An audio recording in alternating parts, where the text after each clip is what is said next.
Ал Қазақстанда 7 айдан бері шетелден келген ағайынның көші тоқтап тұр, өйткені олар Қазақстанның азаматтығын ала алмауда. Ең үлкен қала Алматының өзінде жыл басынан бергі 3 айда 10 адамға азаматтық беріліпті.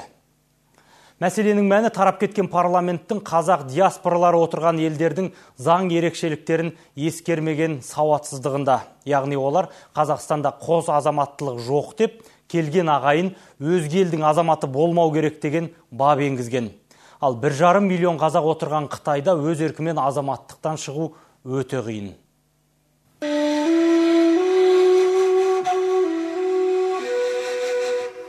Тәуелсіздіктің алғашқы жылдары туған жердің топырағынан бір иіскесем деп сағынып жеткен қандастарымыз сол кезде асфальт сипап қалған болатын. Оралмандар мен туған топырақ арасына ажыратып тұрған осы бір тасты асфальт әлі күнге дейін бауырларымызды жанымызға жақындатуға кедергі болып келеді.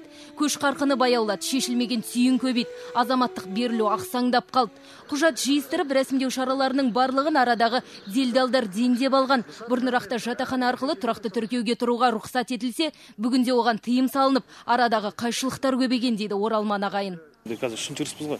Енді бітірген соң диплом аламыз. Диплом болса азаматы жоқ болса бұл жерде жұмыс істеу қиын ғой. Ан жаққа Қытайға барғанмен ұқсас, бұл диплом танымайды. Мәселе сол жерде негізінен көп. Жаңа келеміз қандастарым үшін қиындық болып отыр, азаматтық үшін. Қиындап жүрді. Бұрын енді біраз жеңілдік болған. Қазір ерекше қиындап жүрді. Алайда Қытайдан келген оралмандардың азаматтық алудағы ең негізгі кедергісі басқа да көрінеді. 2011 жылы қабылданған заңға сәйкес шеттен келген қандастардан бұрын тұрған елінің азаматтығынан шыққандығы туралы анықтама қағаз талап етіледі. Ал Қытай жағы ондай анықтаманы Қазақстан азаматтығын алғаннан кейін бір ай өтісімен ғана береді екен. Нәтижесінде Қазақстан қабылдамайтын, Қытай жібермейтін болып отыр. Бізге қазір айтып жатыр, о жақтан азаматтығынан шықты деген қағаз әкелді. Ол мүмкін емес қой, ол. О жақтың бір елдің азаматтығына өтпей, о жақтың азаматтығына шығу деген о жақта да заң жоқ ондай. Біз осы бір елге барып, мысалы, Қазақстан болдық па, оның азаматтығына өтіп келгеннен кейін барып, автоматты түрде шығарып тастайды. Атамекенге ертерек жеткен ағайын да осы жағдайды растауда. Азаматтық беру шамамен 4 айдан бері тоқтатылды ғой. Оның келгендер азаматтық ала алмай жүр деп есептейміз. Алматы қаласының көші-қон полициясы өткен жылы 1,5 адамға еліміздің азаматтығын берген екен. Соның ішінде 600-дей ғана қазақ, ал жыл басынан бері шетелден келген азаматтардың 10 ғана ресми құжатқа қол жеткізген көрінеді. Өткен жылдың жазында енгізілген жайсыз өзгеріс жайлы мұндағылар жақсы білет. Заңда кеткен кемшілікті түзету жөнінде талай рет ұсыныста жасадық. Алайда аталмыш заң мәжіліспен қаралып үлгермей, депутаттар жыл соңында тарқап кетті. Ендігі үміт парламенттің жаңа құрамында дейді олар.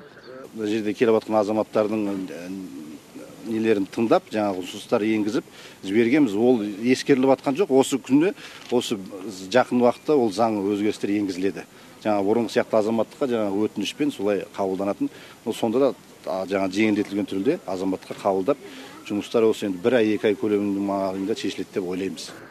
Қолдан жасалған кедергіні жоюға ненің тосқауыл болып тұрғаны әзірге белгісіз. Белгілісі төрткүл дүниеге тарыдай болып шашылған қазақтың басы бір шаңырақ астына әлі бірікпей келеді.